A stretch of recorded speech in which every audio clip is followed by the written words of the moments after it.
Well, with me, I like to get to the bottom of everything and let, some of the information play out rather than to just be first. But this is the truth behind Mariah Carey's New Year's Eve performance.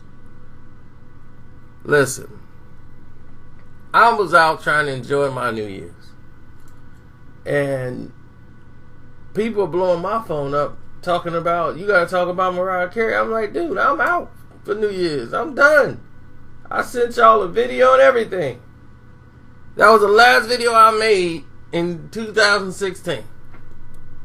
You probably didn't hear it until 2017, but it's the last video I put out. Now, with that being said, I was done for the night. Then all I hear is Mariah Carey this, Mariah Carey that. And I said, well, let me see what's going on. I watch it on my phone. And I'm like, okay, this is a bad, look like something bad. So I watch it in its entirety, and I'm seeing Mariah Carey is going along. She could have stormed off. If there was a meltdown, as it was reported in the papers, a meltdown, somebody runs out, they panic, they do other things than what you saw. They don't go with the flow. They don't continue the show. She continued with everything. She could not hear. You can tell because every time she tried to catch the song, and she tried, it would go to another point in the song in which she wasn't there. And she just couldn't do it. And like she said to the audience, there was no sound check done for this song.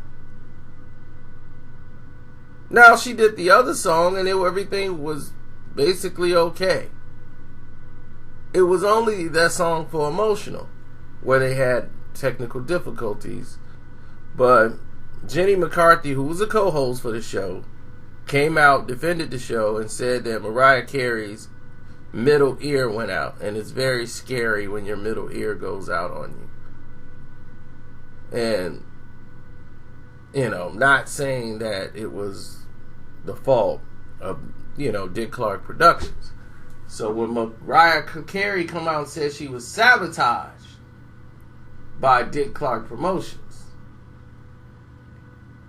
and when you say stuff like that, now you're opening a can of worms that they're not going to want to see or hear from.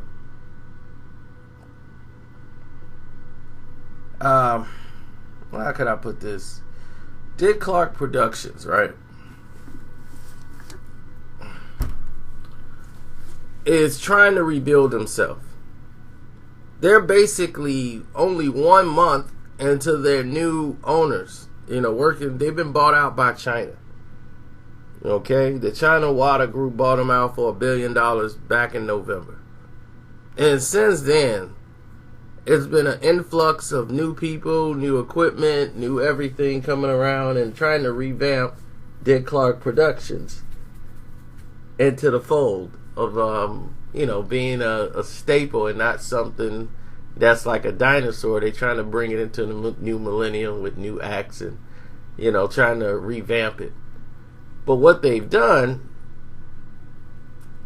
is cut costs. And it looked like from last night, these issues happened.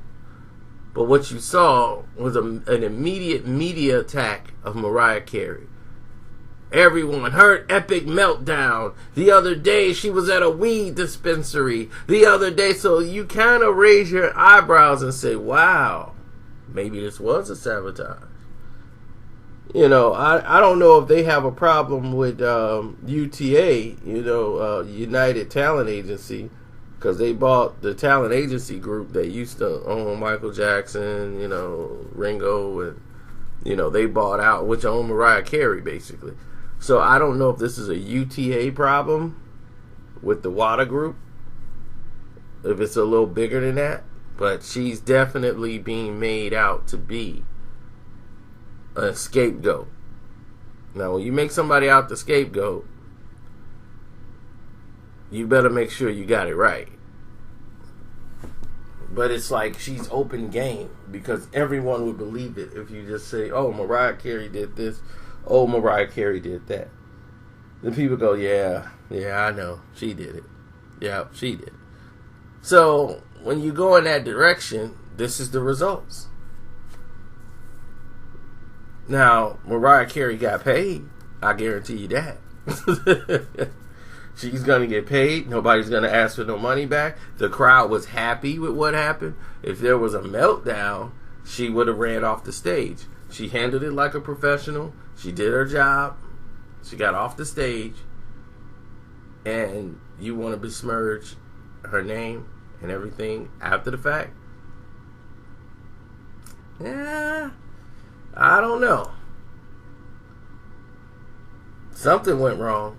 And I don't know if they didn't like the implication of what happened, but definitely there was a problem. I'm out.